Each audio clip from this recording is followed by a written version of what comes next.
Hey Rabia, how you doing today? I'm doing great. How are you? I'm doing fantastic. Good to see you. How's your day been so far? It's been great. Just a couple of hours into our day here in Toronto. So, yes, it's been very nice. Excellent, excellent. Yeah, so let the viewers know who you are, what you do, and why you do it, Rabia. Okay, well, I am first and foremost, I'm a human being because that's how I came into this world.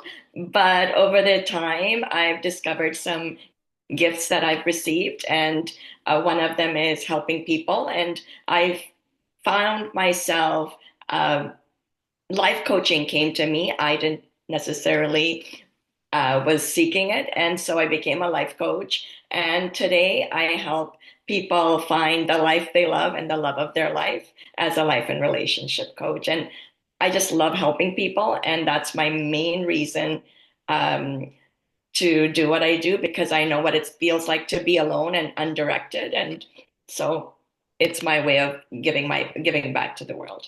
Excellent, excellent. So when you think about like your journey to the point where like you decided like this is what you want to do in terms of life coaching and helping people, mentioned like you know what it's like to be alone and things like that.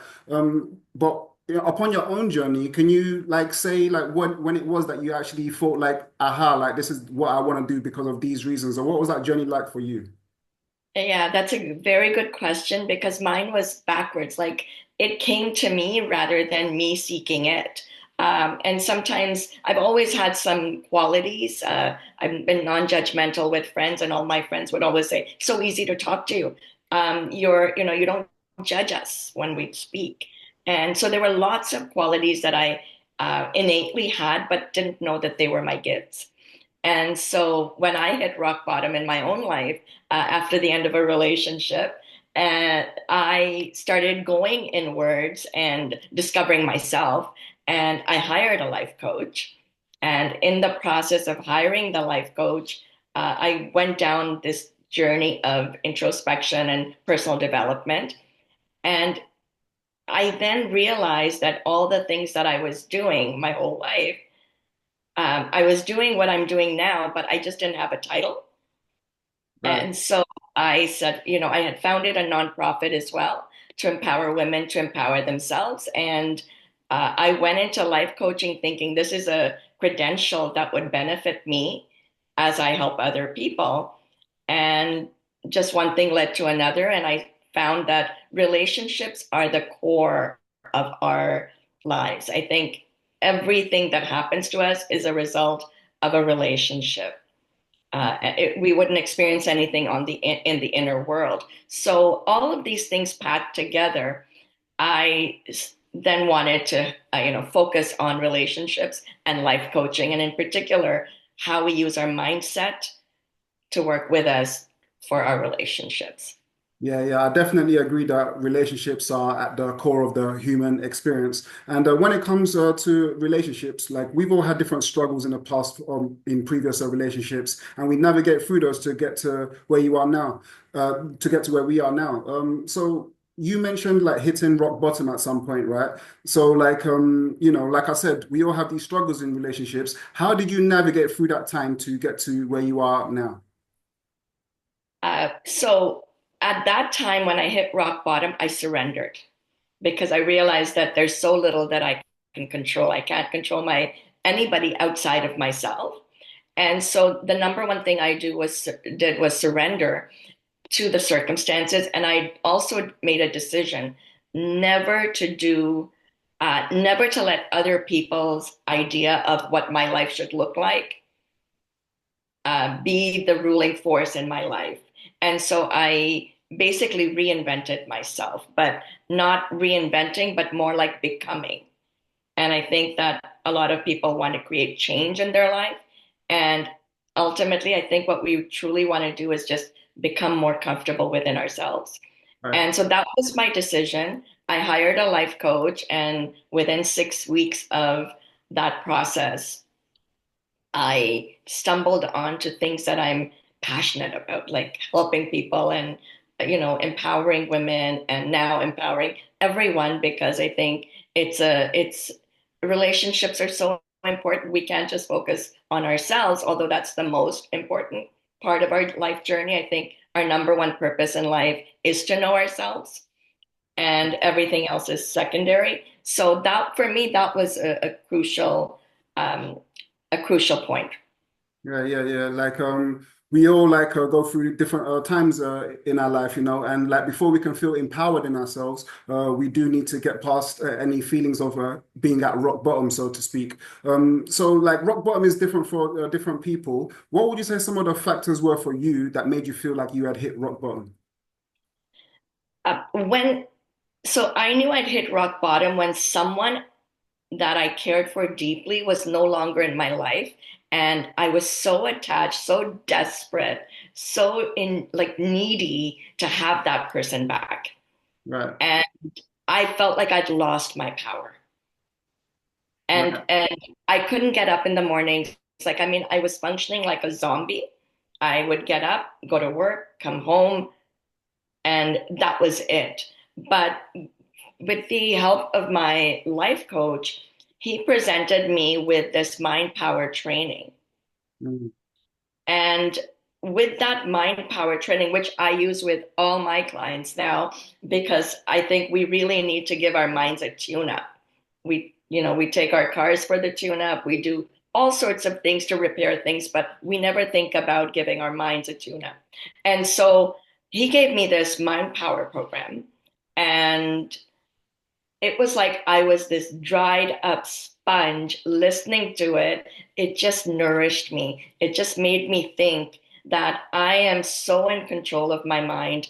I can be an observer of myself. I don't have to give in to every thought right, or every pain because I'm a proponent of the law of attraction. I think thoughts that are emotionalized are magnetized and they attract similar and like thoughts. So if we constantly think about the pain, we're exponentially experiencing that pain over and over again.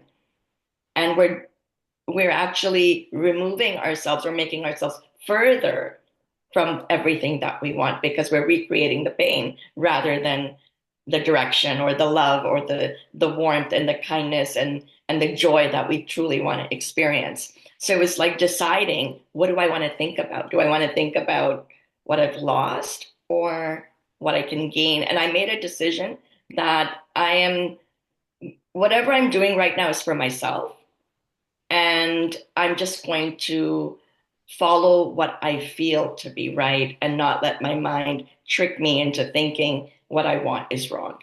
Right, right, right. Now you mentioned like having a coach a few times, a lot of people wonder if they need a coach and things like that. But like there's a lot of blind spots that we have that we don't necessarily see until someone can show it to us. So, like those are some of the advantages of having a coach that could show you those kind of blind spots. And you also mentioned like you were feeling very attached in that previous relationship when you felt like you hit rock bottom. What do you think were some of the causes that made you feel so attached when you look prior to that, when you analyze the situation and look at like what actually made you feel so attached that you felt like you had lost something so major in your life?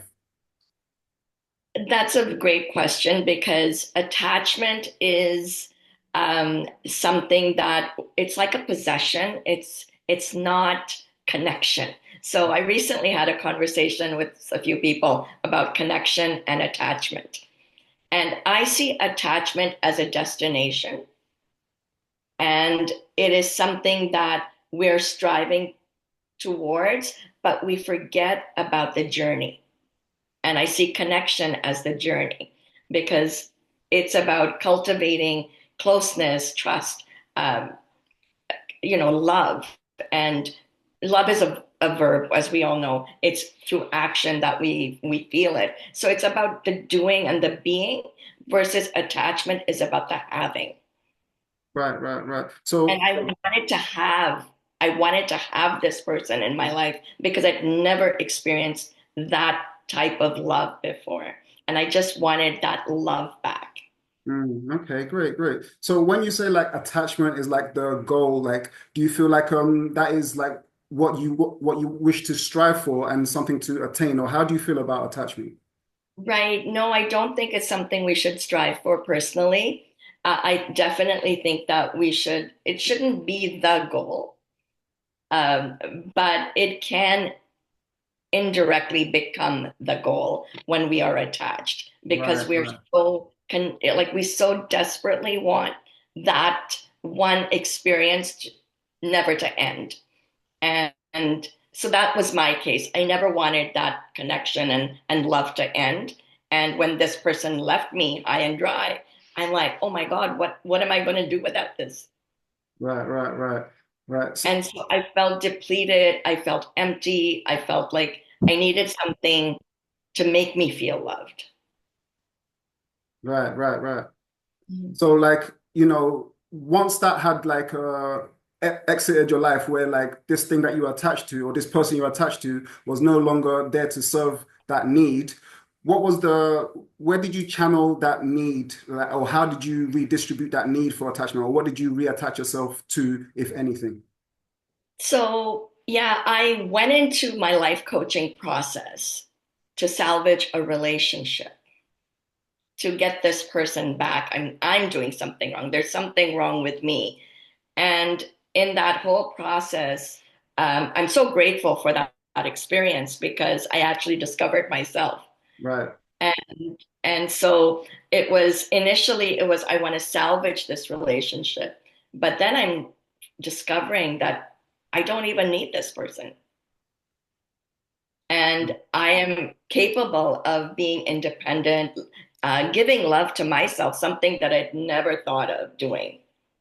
I would stand in the mirror every day and say, I love you to myself.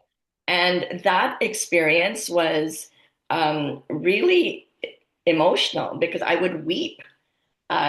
You want things from other people, or I wanted things from other people, but I realized in this process, I'm not giving myself what I'm wanting from others. And how can I be lovable and wanted if I don't even show myself that? So I decided to just focus on me, what I have control over. And I think that we have two main journeys in our lives and they run parallel. One is the one we have with ourselves, like the relationship we have with ourselves, and one is the relationship we have with others. And everything happens on the lane of our relationship with others. But everything that happens there is for us to discover ourselves.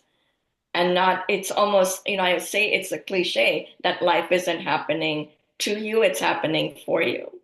Right. It sounds like a cliche, but um, I do believe that that is why it's happening, but only when we start thinking of it in that way. If we think of it's happening to us, of course it's going to happen to us. It'll just perpetuate and get bigger and bigger, and more things will happen to us, and I'll become the least powerful person on the planet. But when we shift that to life is happening for us, we take our power back. Yeah, yeah, yeah, exactly. Like, oh, that's fantastic because, like, we all often forget that, like, love emits through us. Like, we are that love that we can emit outwards. But often people forget to fill their own cup with that love, and when they're feeling empty, and start to look for it outside when they have abundance of it within themselves that they can fill themselves with also, And some people, like, when they've come out of a broken relationship or a relationship that didn't work out for them, they start to feel this sense of like shame about like coming out of a relationship that they planned on it working out, and they don't know how to move forward because now they kind of don't know where they went wrong and they want to rebuild themselves, but they struggle with this type of like shame that they're carrying around about this broken relationship. How can this type of person start to love themselves again and express themselves again and be able to put themselves in a position where they can be in a relationship happily again, in your opinion? Well, you know what? There are several things people can do, but I think number one is just to sit with their emotions, to allow them to experience everything that they are experiencing in the moment. Because often what we do is we suppress and avoid going into these difficult emotions. And they are the very things we need to go into to come out through. Right. And I think number one is not to be afraid of experiencing hurt, fear, shame. Don't be afraid of it. And, but at the same time, be compassionate with yourself. Mm. That this is, like I said, I'm a human being first. We were designed to be imperfect. And, you know, from day two, it's like, be quiet, don't cry, be perfect, just look pretty, just look good, right? So there's that image. And I think that that imperfection of that rawness of just going into our most hurtful places really is liberating. Yeah, for sure, for sure. And like for people that have given themselves that time to really cultivate that self-love and they feel more empowered within themselves and stronger than they were before, when they start to look at relationships again, they start to look at different relationship dynamics. They don't know if they should go back to the kind of relationship they came from or to explore a new type of relationship. So when we look at different relationship dynamics and in the context of human nature and the fact that we're attracted to different people all the time, what is your viewpoint on monogamy versus non-monogamy? Monogamy versus non-monogamy is a personal choice. So my viewpoint is my viewpoint. Right, And so it's a personal choice. I think knowing your values is really important. What is really meaningful to you. And if it is being, some people want freedom. So there are attachment styles that I'm sure we've all heard about. And, if you've had a parent in your childhood that was hovering over you, the helicopter parent, always telling you what to do and making you go places and do things and, always on your case in that type of situation, I can see why someone would want a non monogamy relationship because they want their freedom. right, right. Whereas a child that may have been abandoned in their childhood, right? And they had all these experiences where they just want connection and they want to be with someone that really feeds or fuels their soul and heart. They may want a purely monogamous relationship. And so and everything boils down to our upbringing.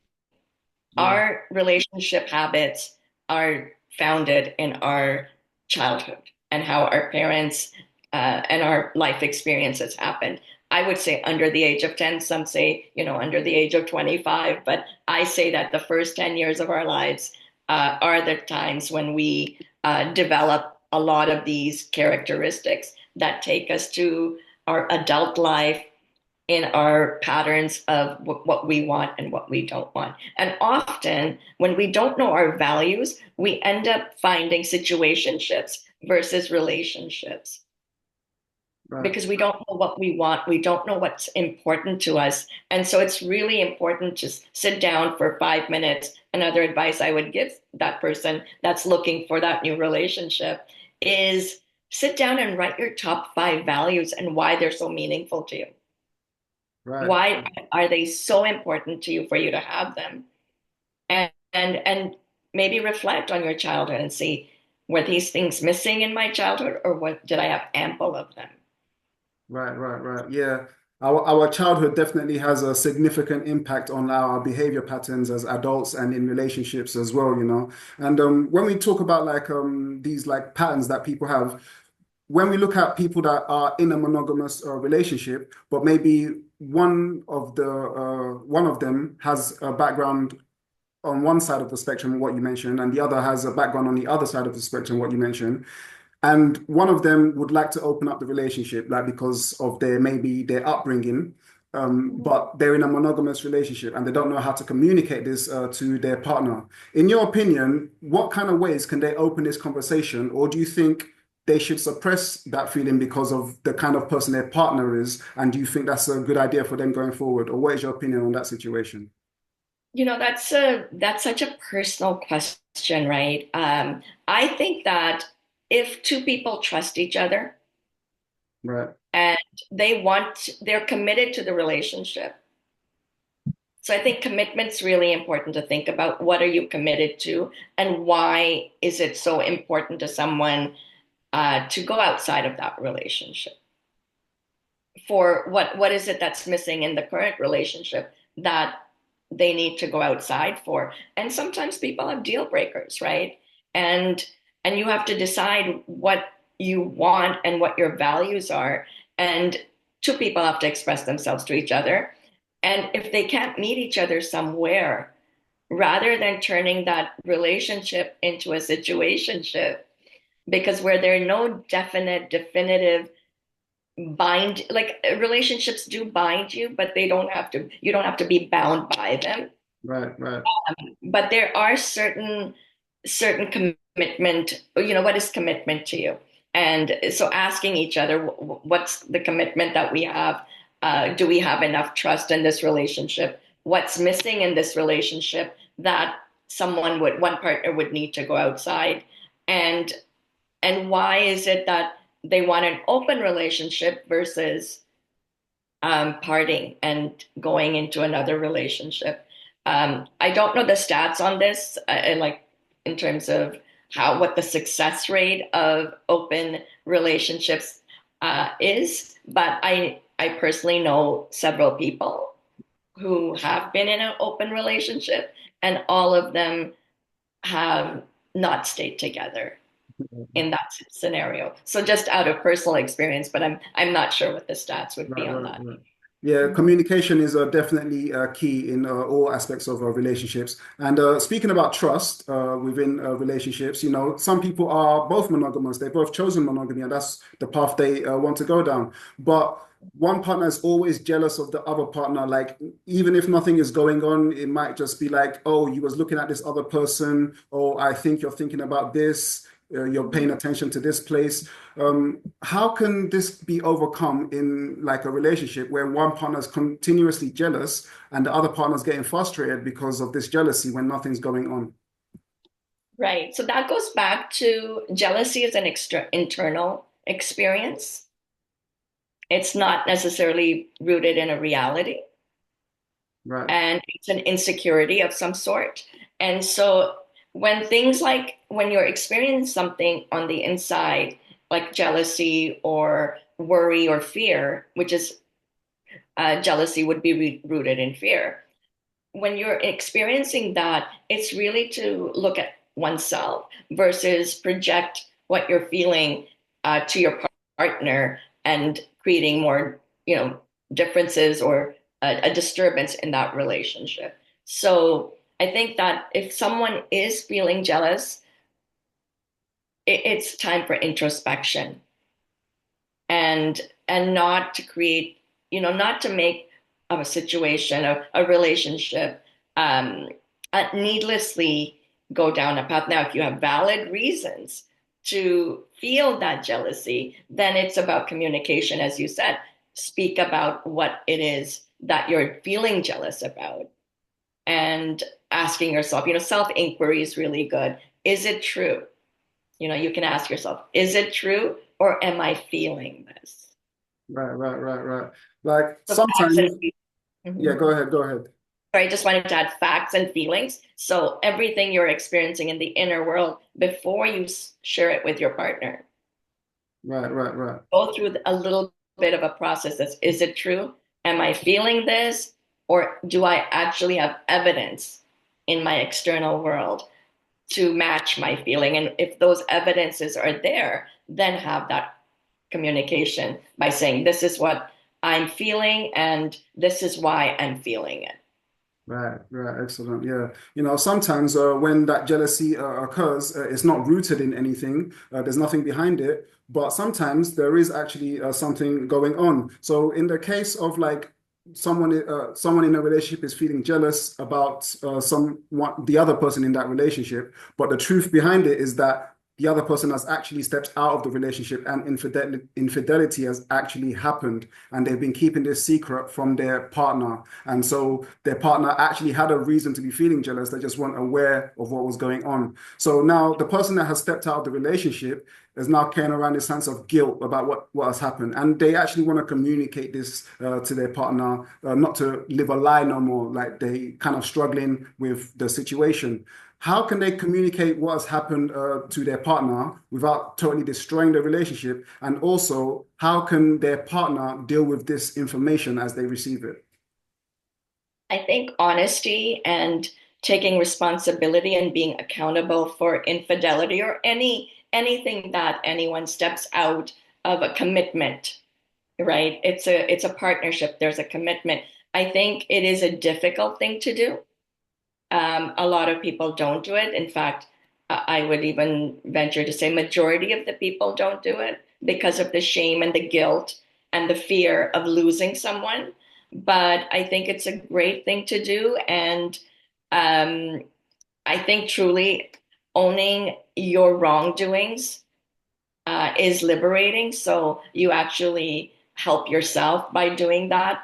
And of course, there's a hurt element when you share something like this to someone that's close to you, your partner. And even though it hurts, and that might be the reason we don't speak up, but I think that it would be good for them as well because, as you said, there a lot of our feelings are there without having any proof. So the energy is present. That shame, that guilt of one partner is very much present in the form of energy, and all the suspicions that this other partner may have, they would be put to rest. And what happens from there really depends on the two people. They can go to counseling, they can find a coach, or they can, you know, solve it within themselves. But it requires a lot of work and not to let the emotions, the immediate secondary emotions of the experience,